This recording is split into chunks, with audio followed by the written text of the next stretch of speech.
ஃபேமிலிக்குள்ளே வந்துட்டு ஒருத்தவங்க பொசிஷனில் இருக்கும்போது தான் பிரச்சனை அதிகமாக வருதுன்ட்டு.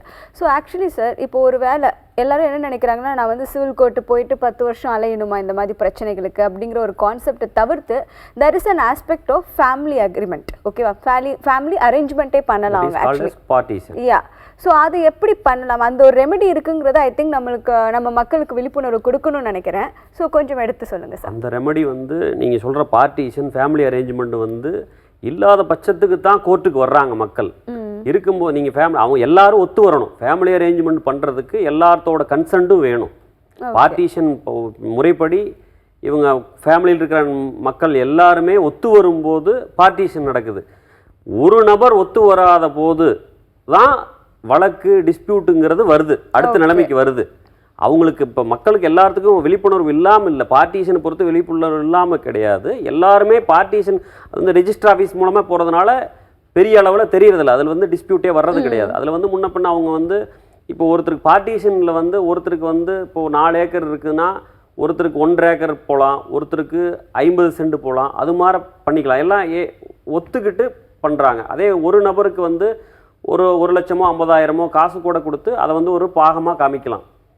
இது வந்து ஒத்து வரும்போது, அனைவரும் சம்மதப்பட்டு ஒத்து வரும்போது தான் இந்த பார்ட்டிஷன், இது பிரச்சனை வர்றது கிடையாது. ஃபேமிலி அரேஞ்ச்மெண்ட், இந்த ஃபேமிலி அரேஞ்ச்மெண்ட்டு முறையாக பதிவு செய்யப்பட்டிருந்தால் நீங்கள் சப்சிக்வெண்ட்டாக எந்த நபரும் பிரச்சனைகள் எழுப்ப முடியாது. இது பதிவு செய்யப்படாமல் ஒரு பத்திரத்தில் ஒரு பஞ்சாயத்து ஊரில் வந்து ஒரு பஞ்சாயத்தில் வச்சு எழுதிக்கிறாங்க, பதிவு செய்யப்படாமல் இருக்குது அப்படின்னா அதோட வேல்யூ பதிவு செய்யப்படாமல் இருக்கிற பாகப்பிரிவினை பத்திரத்தில் வந்து நீங்கள் வந்து அதை கோர்ட்டில் வந்து கம்ப்ளீட்டாக என்ஃபோர்ஸ் பண்ண முடியாது. நீங்கள் அதை வந்து ஒரு ஆவணமாக தான் பயன்படுத்த முடியும். இது மாதிரி பண்ணிக்கிட்டோம், இது மாதிரி பிரிச்சுக்கிறதுன்னு சொல்லி ஏற்றுக்கிட்டோம் அப்படின்னு சொல்லலாம். இப்போ வந்து ஒரு நபர் 1 ஏக்கர் இருக்குது, இன்னொரு நபருக்கு 2 ஏக்கர் கொடுத்துருக்காங்க. அன்ரிஜிஸ்டர்டு ஃபேமிலி நீங்கள் சொல்கிற ஃபேமிலி அரேஞ்ச்மெண்ட்டில் கொடுத்துருக்காங்க. சப்சிக்வெண்ட்டாக அவங்க வாரிசுகள்லாம் சொல்கிறாங்க, இல்லை நம்மளுக்கும் ஈக்குவலாக வரணும்னு சொல்கிறாங்க. இப்போ ரெஜிஸ்டர்டு பார்ட்டிஷனாக இருந்ததுன்னா, registered family arrangement, registered partition what ever it maybe இருந்ததுன்னா சப்சிக்வெண்ட்டாக அவங்க வந்து கையெழுத்து போட்டுட்டு பிரச்சனை பண்ண முடியாது.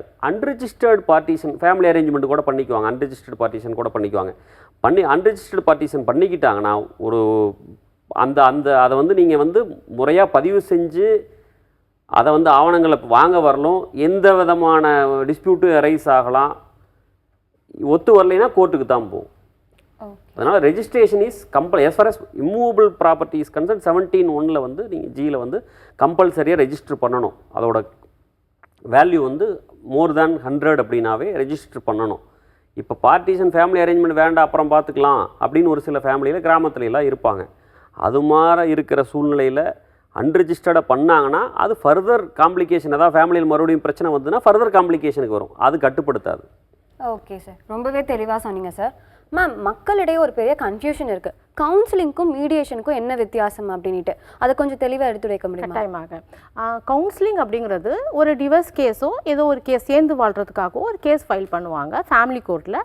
அந்த மாதிரி கேஸ் ஃபைல் பண்ணோடனே கம்பல்சரியாக வந்து கட்டாயமாக கவுன்சிலிங் கொடுக்கப்படும். அதாவது அவங்க சேர்த்து வைப்பதற்காகவோ இல்லை டிவர்ஸ் வந்து மியூச்சுவலாக போடுறது எதுவாக இருந்தாலும் நீங்கள் வந்து கன்சிடர் பண்ணுங்கள். சேர்ந்து வாழ்வதற்காக கோர்ட் எடுக்கிற இந்த கவுன்சிலிங் வந்து அவங்க 2 பேர் மட்டும்தான் இருப்பாங்க. மீடியேஷன் அப்படிங்கிறது வந்து கேஸ் பல நாட்களாக நடந்துகிட்டே இருக்குது, பல வருடங்களாக நடந்து கொண்டிருக்கின்றது.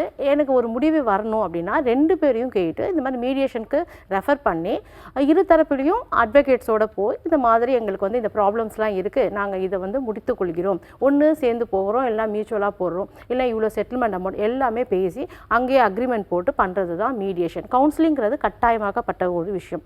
ஃபேமிலி கேஸ் ஃபைல் பண்ணுற எல்லாருக்குமே கவுன்சிலிங் உண்டு. ஒரு காலர் இணைஞ்சிருக்காங்க, அவங்க கிட்ட பேசிட்டு வந்துடலாம். வணக்கம். வணக்கம். வணக்கம்மா, சொல்லுங்க உங்களுடைய சந்தேகம்.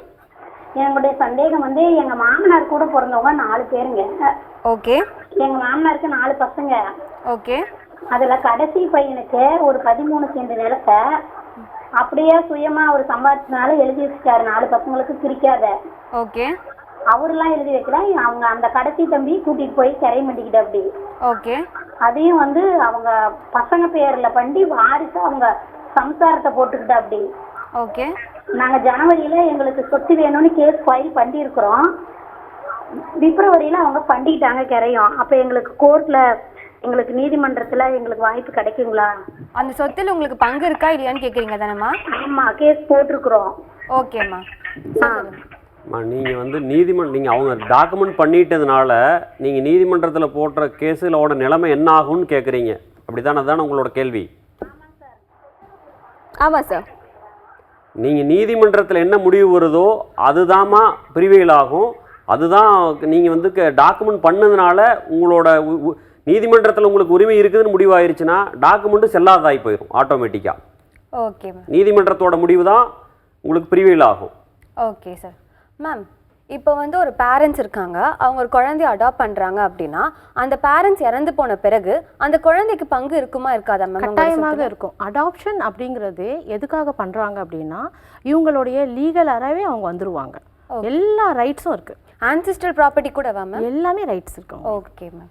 Thank you ma'am. மேம், இப்போ வந்துட்டு ஜீவனாம்சம் வாங்குறாங்க.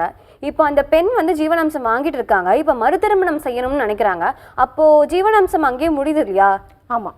ஒரு பெண் வந்து அவங்க வந்து வேற ஒரு திருமணம் செய்து கொண்டால் அந்த திருமணத்துக்கு அதாவது முன்னாள் கணவர்கிட்டருந்து அவங்க வாங்குறது நிறுத்தப்படும். அதுக்காக தான் அந்த பெண் வந்து பொதுவாகவே பெர்மனெண்ட் அலினின்னு ஒன்று இருக்குது. அதாவது நிரந்தரமாக ஒரு அமௌண்ட் செட்டில்மெண்ட் அமௌண்ட்டாக கொடுக்கப்படும். அந்த அமௌண்ட்டை வந்து அதுக்காக ஒரு petition, divorce petition husband file பண்ணாலும் சரி, ஒய்ஃப் ஃபைல் பண்ணாலும் சரி, எங்களுக்கு வந்து பெர்மனெண்ட்டாக இவ்வளோ செட்டில்மெண்ட் கொடுத்துருங்க அப்படின்னு சொல்லி ஒரு அமௌண்ட் வாங்குவாங்க. ஏன்னா மேரேஜ் எக்ஸ்பென்சஸ் எல்லாத்தையுமே கால்குலேட் பண்ணி இந்த பொண்ணுடைய வாழ்க்கையை கணக்கு பண்ணி எல்லாமே கேட்டு ஒரு பெர்மனெண்ட் அலுமினியாக அந்த பணத்தை வாங்கிக்கலாம்.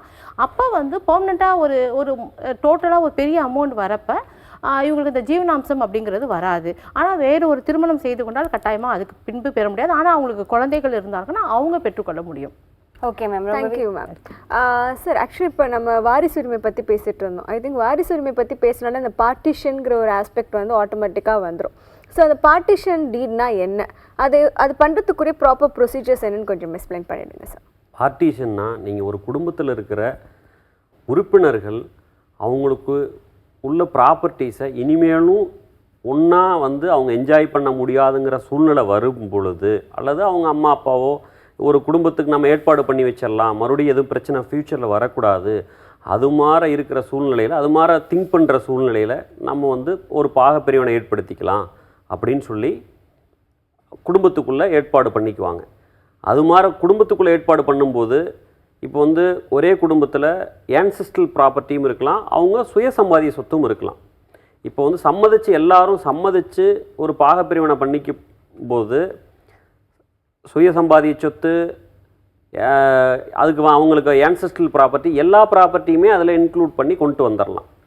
நீங்கள் வந்து பிரச்சனை இல்லாத பொழுது அப்போ வந்து ஒருத்தருக்கு வந்து அதிகமான ஷேர், ஒருத்தருக்கு குறைவான ஷேரு, ஏன்னா அவங்க சம்மதிச்சு பண்ணிக்கிறாங்க, எனக்கு இது போதும், எனக்கு இந்த போர்ஷன் போதும், எனக்கு இந்த போர்ஷன் போதும் அப்படின்னு சொல்லி சம்மதிச்சுக்கிறாங்க. இந்த பார்ட்டிஷன் வந்து நீங்கள் குடும்பத்தில் வந்து ஒன்றா இருக்க முடியாத சூழ்நிலைங்கிற போது தான் பார்ட்டிஷனுங்கிறதே வருது. தனியாக போகிறது ஃபேமிலி மேரேஜினாலேயோ அல்லது பல சூழ்நிலைகள்னால பார்ட்டிஷன் வர்றதுக்கு காரணம் ஒரே கூட்டு குடும்பமாக இருக்க முடியாத சூழ்நிலையில் தான் பார்ட்டிஷனுங்கிற பேச்சுக்கே இடம் இருக்குது. பார்ட்டிஷன் வரும்போது இப்போ வந்து அந்த சரி எல்லாரும் சேர்ந்து பிரிச்சுக்கலாம் அப்படின்னு சொல்லி சூழ்நிலை வரும்போது பிரச்சனை இல்லை, அவங்களுக்கு ஏற குறையே இருக்கலாம். ஆனால் நீங்கள் வந்து உரிமை ஒத்து வரல, எனக்கு அந்த ப்ராப்பர்ட்டி தான் வேணும்னு ஒருத்தர் சொல்கிறாங்க, இன்னொருத்தர் எனக்கு இந்த ப்ராப்பர்ட்டி தான் வேணும்னு சொல்கிறாங்க. ஒத்து வராத சூழ்நிலை இருக்கும்போது நீங்கள் கோர்ட்டுக்கு போய்த்தான் பாகப்பிரிவினை பண்ணிக்க முடியும். அப்படி கோர்ட்டுக்கு போய் நீங்கள் பாகப்பிரிவினை பண்ணிக்கிறதுல சாதக பாதகங்கள் என்ன, இதில் சாதக பாதகங்கள் அதில் சாதக பாதகங்கள் என்ன சொன்னால், நீங்கள் எல்லாரும் ஒத்து வந்து பண்ணிக்கிறதுல நீங்கள் நினச்ச ப்ராப்பர்ட்டி உங்களுக்கு கிடைக்கும், உங்களுக்கு அதிகமான ப்ராப்பர்ட்டி கூட கிடைக்கும். அதே நீங்கள் கோர்ட்டுக்கு உங்களுக்கு உரிமை நிலைநாட்டணும்னு போகும்போது ஆன்செஸ்ட்ரல் ப்ராப்பர்ட்டி வந்து செல்ஃப் அக்வயர்டு ப்ராப்பர்ட்டியை இன்க்ளூட் பண்ண மாட்டாங்க. இப்போ ஒரு அப்பாவுக்கு வந்து மூதாதையர் சொத்தும் இருக்குது, அவர் சம்பாதிச்ச சொத்தும் இருக்கும்போது அவர் சம்பாதிச்ச சொத்துல நீங்கள் உரிமை கேட்க முடியாது. ஆன்செஸ்ட்ரல் ப்ராப்பர்ட்டியில் மட்டும்தான் நீங்கள் வந்து உரிமை கேட்க முடியும், நீங்கள் வழக்கு போட்டாலுமே. அதே நீங்கள் குடும்பத்துக்குள்ளே சம்மதிச்சு பாகப்பிரிவினை பண்ணிக்கிட்டா எல்லா ப்ராப்பர்ட்டியுமே இன்க்ளூட் ஆகும், பெனிஃபிட்ஸ் அதிகம். ஓகே சார், ரொம்பவே தெளிவாக சொன்னீங்க. நம்ம தொடர்ந்து பேசுவோம். நம்ம கூட ஒரு காலர் இணைஞ்சிருக்காங்க, உங்ககிட்ட பேசிட்டு வந்துடலாம். வணக்கம் மேடம். வணக்கம் மேடம். வணக்கம் சார், சொல்லுங்க, எங்க இருந்து பேசுறீங்க? நான் சென்னையில இருந்து பேசுறேன், பேரு கோபிநாத். சொல்லுங்க கோபிநாத், உங்களுக்கு என்ன சந்தேகம்? என்னன்னா அம்மா அம்மா ஒரு அண்ணன், ஓகே அவருக்கு 2 தங்கச்சி, மொத்தம் 3 பேரு. ஓகே எங்க தாத்தா கிட்ட வந்து செட்டில்மெண்ட் மாதிரி 4 ஏக்கர் எழுதி வாங்கிட்டாங்க. ஓகே அம்மாக்கெல்லாம் வந்து எதுவும் கொடுக்கல. அந்த டைமுக்கு சும்மா ஒரு பஸ்ஸுக்கு மட்டும் ஒரு 2000 ரூபாய் அந்த மாதிரி கொடுத்துட்டு நாங்க வந்து மேரேஜ் என்ன நான் பாத்துக்கிறேன்னு சொல்லி சும்மா நாளா செட்டில்மெண்ட் மட்டும் தாத்தா கிட்ட வாங்கிட்டாங்க. ஓகே ஆனா இப்போ நாங்க ஈஸியா எடுத்து பார்த்தோம்னா 1 ஏக்கர் மட்டும் எங்க தாத்தா பேர்ல காமிக்குது. அந்த காப்பி ஆஃப் டாக்குமெண்ட் எடுத்து பார்த்தா எங்க மாமா நேம்ல தான் இருக்காங்க அந்த ப்ராப்பர்ட்டி. ஓகே அந்த ப்ராப்பர்ட்டி வந்து வெறும் ஒயிட் ஷீட்ல கோடு போட்ட ஷீட்ல எழுதி ரிஜிஸ்டர் கிட்ட சைன் வாங்கியிருக்காங்க. ஆனா அதுல எங்க மாமா வாங்கின மாதிரி எந்த சைனும் இல்லை, எதுவுமே இல்லை. இப்போ இது எங்க ஏதாவது கேட்கலாமா? Okay sir. எங்க அம்மாக்கெல்லாம் வந்து ஹஸ்பண்ட் இல்லை, எங்க பெரியமாக்கும் ஹஸ்பண்ட் இல்லை, எல்லாம் கஷ்டப்படுறாங்க. Okay sir. அவர் ஒருத்தரே மொத்தமா எடுத்துக்கிட்டாரு. ஓகே சார், வழக்கறிஞர் கேட்குற கேள்விக்கு கரெக்டாக பதில் சொல்லுங்க சார். வழக்கறிஞர் பேசுறாங்க. தாத்தாவுக்கு அந்த ப்ராப்பர்ட்டி எப்படி சார் வந்தது? தாத்தா கிட்ட இருந்து எழுதி வாங்கிட்டான்னு சொல்றீங்க. தாத்தா வந்து அவரு ஊருல வித்துட்டு இங்க வாங்கினாரு சார், வேற ஒரு இடத்துல வாங்கினாரு. தாத்தாவோட சுயசம்பாதிய சொத்து. ஆமா. அவரு பார்த்து என்ன வேணாலும் பண்ணலாம் சார். Okay okay. இப்போ ஆனா ஒரு ஏக்கர்ல மட்டும் எங்க தாத்தா நேம்லயே காமிக்குது சார். அதை எழுதி வைக்காம இருந்தா ஒரு ஏக்கர் நீங்க காமிக்குதுன்னு சொல்றீங்க. உங்க தாத்தா வந்து எந்த விதமான ஏற்பாடும் பண்ணாம இருந்தா வாரிசுங்கிற முறையில உங்க அம்மாவுக்கு வரும். ஆனா ஈஸியில எங்க அம்மா பேர்ல மாமா தாத்தா பேர்ல காமிக்குது. டாக்குமெண்ட் பொறுமையா படிச்சு பார்த்தா அது கிறுக்குன மாதிரி இருக்கு சார். 1987ல பண்ணியிருக்காங்க. அதெல்லாம் டாக்குமெண்ட் பார்த்தா நீங்க வந்து டாக்குமெண்ட் எல்லாம் எடுத்துட்டு போயிட்டு வழக்கறிஞரை போய் சந்திச்சு கேளுங்க. உங்க தாத்தா பேர்லயே இருந்து எந்த விதமான ஏற்பாடும் பண்ணாம இருந்தாங்கன்னா, பண்ணி வச்சதை பொறுத்தவரையில உங்க தாத்தாவோட ப்ராப்பர்ட்டின்னு சொல்லிட்டீங்க. உங்க தாத்தா ஏதாவது ஏற்பாடு பண்ணி வச்சிருந்தாருன்னா அந்த ப்ராப்பர்ட்டி பொறுத்து நீங்க வந்து பண்ண முடியாது. 1 ஏக்கர் உங்க தாத்தா பேர்ல இருக்குதுன்னு சொல்றீங்க, அது சம்பந்தமா எதுவும் பண்ணாம இருந்தா உங்களுக்கு உரிமை உண்டு. டீடை பத்தி நீங்க சொல்லிட்டீங்க, ஆனா இதுக்கு அடுத்து ஒரு கோர்ட் ப்ரொசீஜர் ஒன்று இருக்கு, அதை கொஞ்சம் எக்ஸ்பிளைன் பண்ணிடுங்க சார்.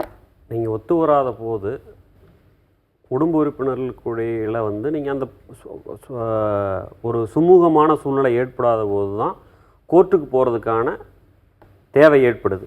கோர்ட்டுக்கு போகும்போது நீங்கள் அந்த எந்தெந்த சொத்து, மூதாதையர் சொத்தா தனிப்பட்ட சொத்தா அப்படிங்கிறத வந்து ஃபஸ்ட்டு ஆராய்ச்சி பண்ணி அதுக்குரிய ஆவணங்களை எல்லாம் நீங்கள் வந்து எடுத்து அதுக்கு அந்த வில்லங்க சான்று இதெல்லாம் எடுத்து அந்த வில்லங்க சான்றெல்லாம் எடுத்து அதில் நீங்கள் ஆராய்ச்சி பண்ணி எந்த சொத்தில் உங்களுக்கு உரிமை உண்டு, எதில் உரிமை இல்லை அப்படிங்கிறத முடிவு பண்ணிட்டு எந்த சொத்தில் உரிமை இருக்குதோ அந்த சொத்து சம்மந்தமாக நீங்கள் நீதிமன்றத்தில் வழக்கு தொடரலாம். எனக்கு இதில் வந்து 1/2 ஷேர் 1/4 ஷேர் எனக்கு வந்து இதில் இருக்குது, எனக்கு நீங்கள் கொடுக்கணும், பிரித்து கொடுக்கறதுக்கு நான் வந்து முயற்சிகள் எடுத்தேன், பிரித்து வாங்கிறதுக்கு முயற்சிகள் எடுத்த சுமூகமாக.